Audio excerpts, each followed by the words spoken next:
Working digitally makes it incredibly easy to make terrible decisions when it comes to color.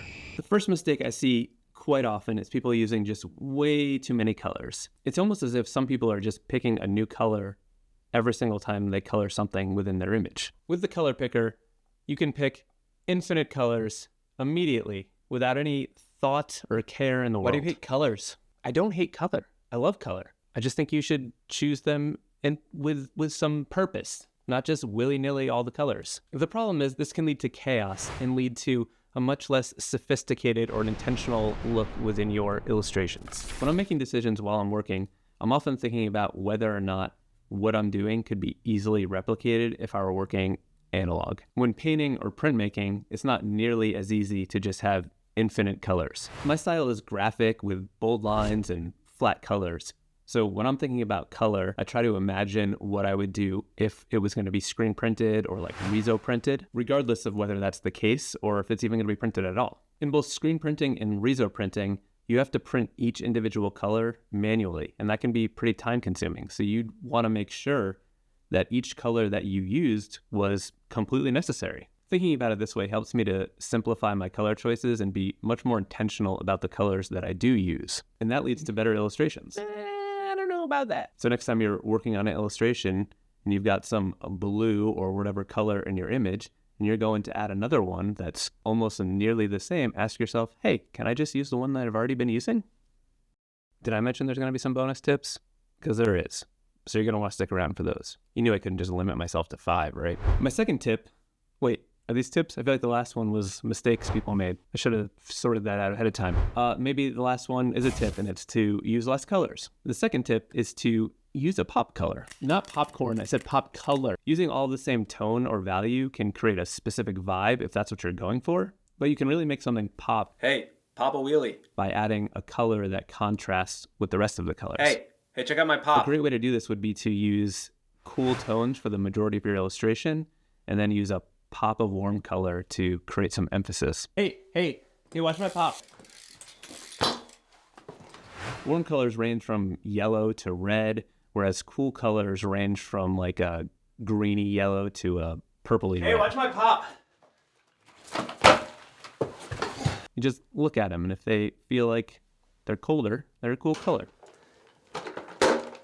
Think about how they make you feel. You can also do this with complementary colors. Wait, isn't that the same thing? Because they're like across from each other? That said, there's a little bit more you need to know about getting a good pop. Hey, watch my pop.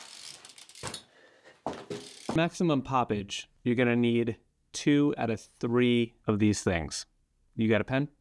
You're gonna wanna write this down. I don't know. Value, saturation, and hue. Value, which is like the lightness or darkness of a color. Saturation is just like how much color there is there. In terms, you could think of it like, pastel colors, sort of subtle washed out, or like just like a deep red. And then the hue is, the color. So for example, if both colors are very saturated, they should be contrasting in value and hue. If not, they'll have like a weird vibration or get lost. What number are we on? Tip number 3, use color to lead the viewer's eye. Color is a very useful tool to guide a viewer through your image. As we talked about earlier, using a spot color will draw the viewer's eye to a particular spot. You can use this to tell them where to look first and then where to go next. This can be especially useful when you're doing hand lettering based illustrations that push the boundaries of a traditional text layout. Oh, hey, this is my part. This week's video is sponsored by me. Well, I mean, it is technically, right? Did you know I have a new Skillshare class that talks about this very thing? My new Skillshare class is an introduction to illustrative lettering, which is just a fancy word for making a drawing, but mainly using words for that drawing. Illustrating with words, with letters. In that class, I go through typographic fundamentals. I talk about how to create interesting lettering styles, how to plan out your composition, giving you a whole bunch of different ways to do that. The class even comes with a 20+ page supporting document with sample grids and sample lettering styles and inspiration and lettering and type tips. I think you're going to like it if you have any interest in lettering at all, or maybe trying to incorporate it into your work. I think it's a fun class. There's already a ton of great student projects submitted that you can check out. And if you use the link below, you can get your first month of Skillshare for free. You got nothing to lose. No risk. Back to you, other me. Nailed When you're doing some illustrative, playful hand lettering, it can be really easy to push the limits of comfortable readability. When you're shifting baselines and word styles, it can be confusing where to look next. Strategic use of color can make this so much easier. For example, you can use color to pair words together to help the reader know the sequence in which they should be reading it. For example, in this illustration, I've got all kinds of faces and monsters and rainbows just all jammed together with the words, and these things provide a lot of obstacles for how easy you can read the phrase. I used color to both emphasize certain words, like the most important part, like the no idea being the most important part of the sentence, and then used color as well to sort of guide how you read the composition. For example, by making idea and what both white, they sort of flow into each other. And then I carried over the red from the background of what into the I am lettering to bring you back down to the bottom of the page. You'll notice the words I have are a little bit more subtle, but they are at the top of the page. So that does give them a little bit more emphasis, but I would much rather have the emphasis be on the no idea what I'm doing, because that's the funny part. That's the important part of it. The I have is something that just sort of goes with it, but you see it there. It's at the top. It's not hiding. There's also some other visual cues that I did here pertaining to color that isn't specific to the letters. For example, when you read no idea, your eye notices that dark area from the weird, I don't know. What is that thing I drew? Check out this pop. Anyway, that dark area naturally draws you down to the bottom where doing is, because it's the other thing that has that dark area. You get no idea, and then that draws you down in a line to read what I am doing. Tricky. Not really tricky, but there's lots of other little decisions that I make about color to sort of help move the eye around the composition. So for example, we read from right to left, top to bottom. So, I thought about that here, and it's like, I got that pink in the top left, and then that pink draws you down diagonally to that other area where there's a lot of that pink. So it's sort of just like patterns of colors that move you around. Same thing with that yellow face. The yellow goes down to that bottom right corner and then back over to the I am, and then the eyes and the monster. They're all just sort of moving you through the composition in a circle, showing you all the different little things. Are you being this mindful when you use color in your own compositions? If not, I think if you put a little bit more thought into each of the decisions for your colors, I think it'll make better illustrations and also inherently make you more aware of what colors you're using and why you're using them, instead of just going to the color picker and being like, what's this? This looks kind of good. Maybe this one. You do that. We all do it. Number 4.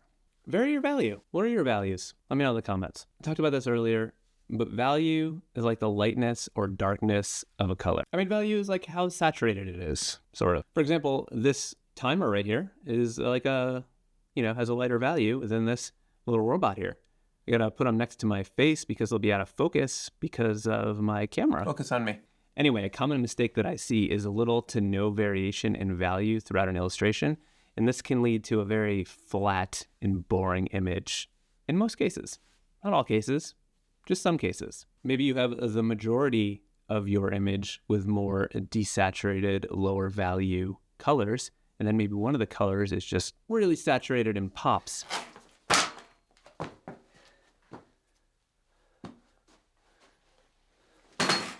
And that can add quite a bit of depth and emphasis and some energy to your image. A quick tip for checking your value is when you think you might have it in a good place, you can convert it to just grayscale, and then you'll be able to see if there's enough difference between your colors. An easy way to do this in Fresco would be to use an adjustment layer for hue saturation, and then just drag the saturation down to 0, and then you'll just have a grayscale image that you can toggle on and off. That way you can make adjustments quickly and then just check it there and see how your value is. How's that for a pro tip? There's arguably 2 types of illustration styles. What are you talking about? There's way more than 2 types of illustration. Broadly 2 types, generally. Just hear me out. There's a line-based illustration and color-based illustration. There can be color in the line-based. That's not what I'm saying. There absolutely can be, and in most cases is color in line work-based illustration.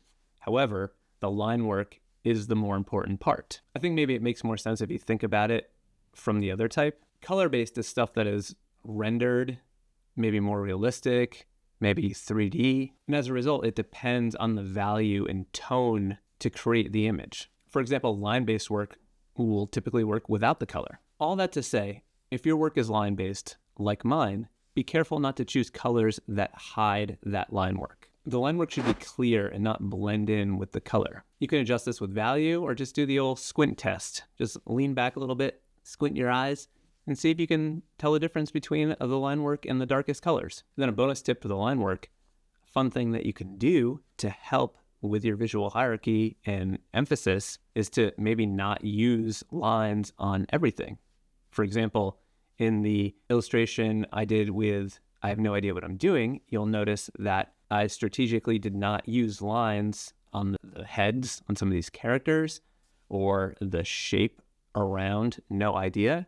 Doing this allows the stuff that is outlined to become more of the focal point and help guide you around the image and also make it a little less busy and a little less complicated. Sometimes if I'm really worried about legibility and there's lettering involved, maybe I'll just have the letters colored one way or just have them outlined and other things not outlined. Anything you can do to make something different from everything else will allow that to stand out and be different enough that it's distinct. Lost my train of thought there. You know what I'm talking about though, right? I think they get it. And with that bonus tip, we have now entered the bonus zone part of the discussion. The first tip is to go to color.adobe.com where they've got this amazing color wheel thing that helps you pick color systems very quickly and visually. I will put a link to that below so you can check it out. But you can come in here and choose all different kinds of color harmony systems like analogous, monochromatic, triad, complementary, and it'll automatically pull these things up and you can drag them around visually. It is very cool and super helpful when picking things out. And you can just go ahead and save these palettes and then you'll have them in Fresco if you're using Fresco or Photoshop or whatever Adobe software you're using. If you're not using that, if you're using Procreate or something, just screenshot it, place it in there, you got your palettes. The next bonus tip is Adobe Fresco specific. You can import an image into Fresco and it will automatically generate a color palette from that image. You could find an image that you are inspired by color-wise and just grab that color palette. The next bonus tip is the Adobe Capture app on your phone or iPad. This is a free app that you can just go get in the App Store. There's a really cool color palette generator thing. It pulls up your camera and you just hold it over whatever and it'll automatically start making a color palette from that. So you could be outside in the world and see something inspirational or anywhere. You could do it on your face. Then you just tap and save it and it'll automatically add it to your swatches in Fresco or whatever Adobe app you're using. And again, if you're not using Adobe apps, you could just screenshot the color palette or it gives you the actual color breakdowns. Listen, I know we covered a lot in this video, but color is just one piece of the puzzle. Although working digitally allows us to work more efficiently and more easily, it also is much easier for us to just make terrible decisions about our work. If you don't want to fall into any of these digital traps and make your art bad, you're really going to want to watch this other video to make sure you're not making any of these other digital illustration mistakes. All right, good talk.